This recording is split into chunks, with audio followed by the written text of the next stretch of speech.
hidupku bersama takdir. Saya banyak bisa belajar dari perjalanan hidup saya bersama takdir. Saya ingat waktu saya di sekolah SD di Madinah, di Arab Saudi, kelas 1, kelas 2 sampai kelas 6. Saya ingat persis, hampir setiap hari kita diharuskan membayar 1 rial sedekah untuk Palestina. Infak 1 rial untuk Palestina. Itu setiap hari. Jadi saya kalau pergi ke sekolah dapat uang saku dari ayah 3 rial. 1 buat makan, 1 rial buat beli makan, 1 rial buat beli minum, 1 rial buat infak dan sedekah untuk Palestina. Selama 6 tahun kita belajar di SD. Membuat saya di masa itu berkeinginan bisa ke tanah suci Palestina, bisa silaturrahim dan ziarah Masjidul Aqsa. Tapi coba bayangkan, selama sudah berjalan, selama saya di Madinah, belum terkabul cita-cita saya. 2008 saya dapat panggilan menjadi imam tarawih di Masjid Agung Sunda Kelapa di Jakarta. Saya datang, tugas saya jadi imam. Apalagi masyarakat luar biasa antusias ketika kedatangan tamu dari Madinah. Ramai masjidnya. Menjalani tugas selama 1 bulan Ramadan full. Imam tarawih dan imam tahajud. Di saat itu sering bertemu dengan wakil presiden, waktu itu Bapak Yusuf Kalla dan keluarga besar. Ternyata sebagai orang asing, alhamdulillah dapat kemudahan, dapat fasilitas izin tinggal di Indonesia. Membuat saya kalau mau ke Indonesia tidak perlu visa lagi, jadi bebas ke Madinah, mudik sebentar, balik lagi ke Indonesia. Lama kelamaan betah di Indonesia. Apalagi gara-gara ibu-ibu di Indonesia.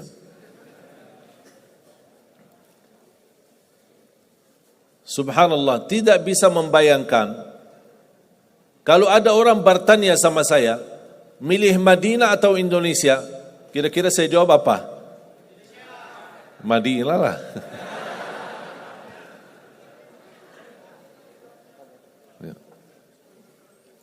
Madinah tanah suci. Salat di Masjid Nabawi 1000 kali lipat dibanding salat di Masjid Istiqlal. 1000 kali lipat. Salat di Masjidul Haram 100.000 kali lipat.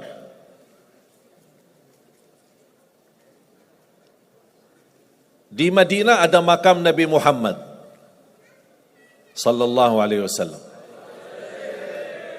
Ada Masjid Quba. Kalau kita bicara barakah, ya Madinah lebih barakah. Aman, Madinah lebih aman. Suci, Madinah lebih suci. Banyak orang Indonesia berkata, oh aku bingung ya, kita aja mau ke Madinah, kok inti yang datang ke Indonesia. Tapi ternyata saya belum bisa tahu, kecuali baru beberapa bulan lalu, ternyata takdir itu benar-benar baik dari Allah Subhanahu wa taala. Tinggal di Indonesia 2008, 2009, 2010, saya masih ingat pertama kali belum bisa bahasa Indonesia. Bisa enggak terbayang? Tidak bisa bahasa Indonesia. Mulai 2009 diajarin sama teman hafal 4 kata. Tidak usah yang lain-lain, sudah pusing. Bahasa Indonesia mudah. Dan 4 kata ini sering dipakai oleh orang Indonesia. Apa kabar? Bagus. Mau kemana? Aku cinta kepadamu. Itu aja. Tidak usah pusing-pusing. Bahasa Indonesia mudah. Dengan tulus hati saya setiap bertemu orang, itu aja yang saya sampaikan. Assalamualaikum, apa kabar? Bagus. Mau kemana? Aku cinta kepadamu. Orang bingung ini. Subhanallah, sedikit-sedikit belajar. 2010, pertama saya ikut mengisi bersama sahabat saya, teman baik saya, Ustaz Yusuf Mansur, di acara nikmatnya sedekah. Karena beliau memang dikenal Ustaz sedekah. Kalau beliau bicara sedekah, pasti semua isi dompet kita keluar, habis. Hebatnya itu kelebihan Ustaz Yusuf Mansur. Saya diajak sama beliau untuk mengisi pertama kali acara saya di TV TPI almarhum. Sudah ada lagi TPI ya? Sudah almarhum. Inna lillahi wa inna ilaihi raji'un. Jadi dari situlah sudah mulai didorong sama Ustaz harus berani bahasa Indonesia. Karena dulu ketika saya pertama dakwah, yang bantu translate Ustaz Yusuf sendiri.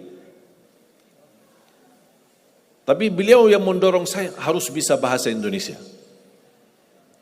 Nanti insyaAllah anak damping antum, mendampingi saya sambil sedikit, walaupun kata-kata ibu-ibu dulu bahasanya bagus dan lucu. Karena masih banyak yang belum lancar. Sambil gitu sudah mulai sedikit lancar, malah ditinggal sama Ustaz Yusuf Mansur. Tinggal saya isi sendiri. Antum sudah sendiri-sendiri aja. Subhanallah, 2011 saya dapat dipanggil untuk menghadiri acara buka puasa bersama Bapak Presiden. Waktu itu Bapak SBY. Saya diundang untuk menghadiri acara. Saya duduk di satu meja sama dubes Saudi, ada dubes Yaman, ada dubes Palestina, Mesir. Tidak jauh dengan meja Bapak Presiden, Wakil Presiden, Ketua DPR, MPR, semua hadir. Subhanallah, tiba-tiba penceramah yang ditugaskan acara kultum sebelum maghrib. Biasakan di Indonesia ada budaya sebelum buka puasa kan ada kultum lah, dipanggil ustaz atau siapa. Penceramah tidak datang karena macet, maklum Jakarta macet ya. Ternyata Allah punya rencana. Didatangi protokol, Pak maaf penceramah kita tidak datang. Ditunjuk Mbak Syah yang isi.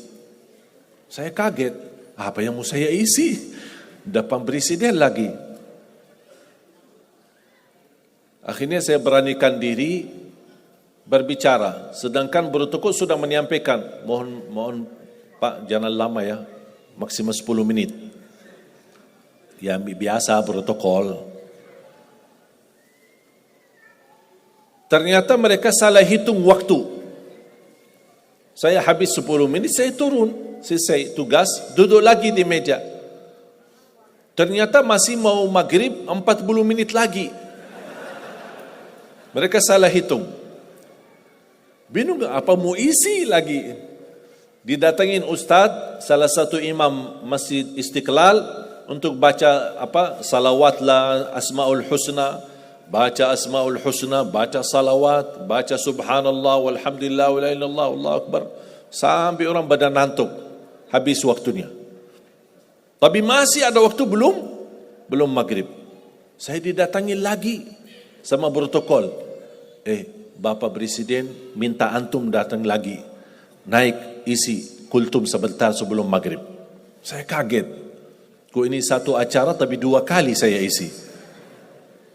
Saya naik panggung. Saya masih ingat pertama ketika saya naik, karena tamu yang hadir ada kan juga dari negeri sahabat, negara Arab dan negara yang lain. Pas begitu saya mulai berbicara, biasa saya menawali Assalamualaikum warahmatullahi wabarakatuh, Bismillahirrahmanirrahim, Alhamdulillahirabbil alamin dalam bahasa Arab. Saya lihat Bapak Presiden kan ada alat terjemah di depan setiap tamu. Bapak Presiden mengambil alatnya. Begitu saya berkata amma ba'du, yang saya muliakan, yang saya cintai ayah kami Bapak Presiden Republik Indonesia, Beliau kaget. Langsung turunin alatnya lagi. Ini dengar langsung bahasa Indonesia. Karena dia melihat nampilan saya bukan orang Indonesia. Begitu alhamdulillah saya isi yang kedua kali, malah beliau panggil. Saya duduk. Dan saya cerita, nanti saya insyaAllah akan cerita salah satu cerita yang menyebabkan saya mendapatkan perhatian dari Bapak Presiden. Barangkali antum kalau antum cerita, barangkali dapat perhatian. Nanti saya kasih tahu ceritanya. Mau kan ceritanya? Pasti mau. Luar biasa. Kelebihan Indonesia semua serba mau. Tidak ada yang tidak mau. Jadi saya duduk di samping Presiden, buka puasa sambil berbicara ngobrol. Dan subhanallah saya mendapatkan kejutan yang luar biasa. Langsung beliau berkata, mau enggak warga negara Indonesia? Saya jujur saja kaget.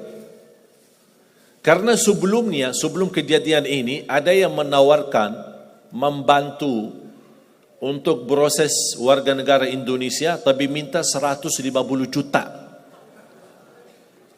Tapi Allah kasih saya gratis. Dan Presiden langsung yang menawarkan. Sambil bahasa beliau apa? Kami sudah memberi warga negara kepada pemain bola, sampai sekarang belum berjuara. Kalah mulu. Pas sudah sampai ke final, kalah lagi. Mudah-mudahan kami memberi warga negara, mudah-mudahan bisa bermanfaat untuk Indonesia. Saya ingat persis bahasa beliau. Bahkan setiap saya bertemu beliau di acara besar atau Hari Raya Idul Fitri, pasti beliau ketika melihat saya, alhamdulillah, terima kasih sudah menjadi warga negara Indonesia. Saya bilang, terima kasih Bapak yang memberikan warga negara Indonesia. Ternyata jemaah sekalian, saya mendapatkan tantangan yang berat. Warga negara Indonesia ada proses. Salah satu persyaratan buat surat pernyataan mundur diri dari warga negara Arab. Di situ tantangannya. Apakah saya milih warga negara Arab atau milih warga negara Indonesia? Habis saya musyawarah sama orang tua, guru-guru saya di Madinah, mereka semuanya mendorong bismillah. Yang penting bermanfaat. Dimanapun berada bermanfaat.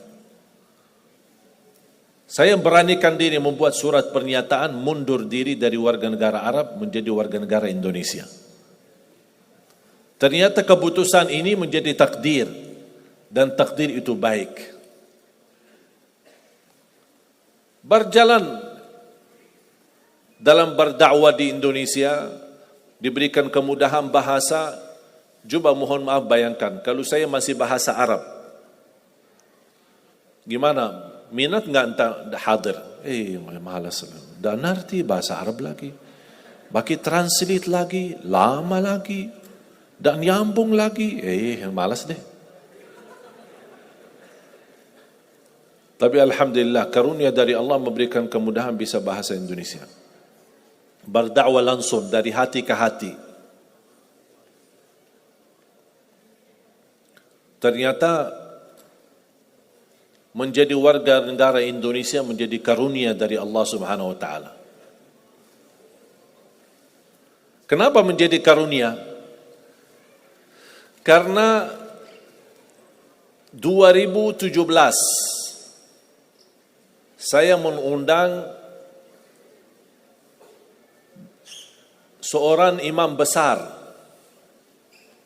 dari Palestina, imam besar Masjidul Aqsa. Kami undang kemari datang ke Indonesia.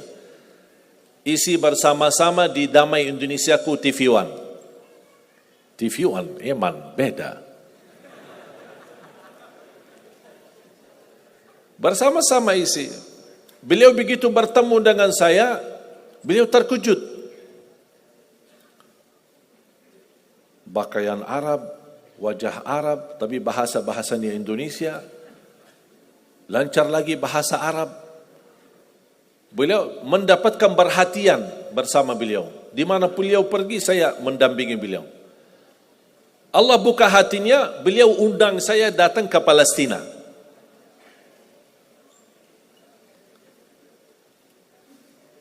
Ternyata istimewa warga negara Indonesia.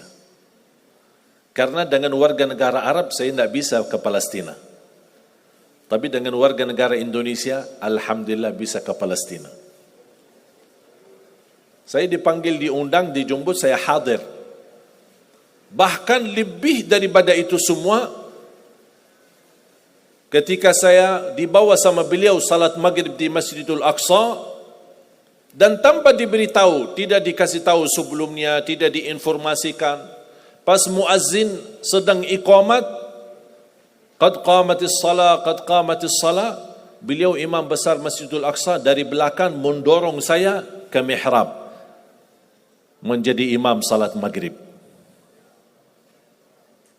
Berarti kalau Anda mendengar cerita ada orang Indonesia jadi imam di Masjidil Aqsa, itu Ali Jaber. Karena setahu saya belum ada orang Indonesia yang jadi imam di sana. Dan ini semua karunia. Saya tidak pernah minta. Tapi ternyata saya ingat, dulu cita saya di SD, selama kita sumbangkan satu rial untuk Palestina, kapan saya bisa ke Palestina? Ternyata Allah sudah kabulkan, tapi prosesnya harus ke Indonesia dulu.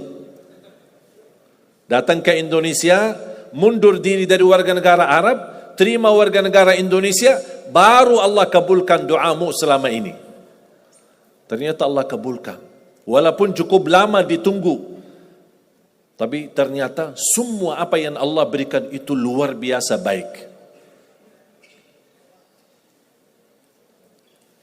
Lebih daripada itu, saya menemukan sejarah keluarga. Ternyata baru saya tahu, kakek saya lahir Indonesia. Lahiran mana? Lombok.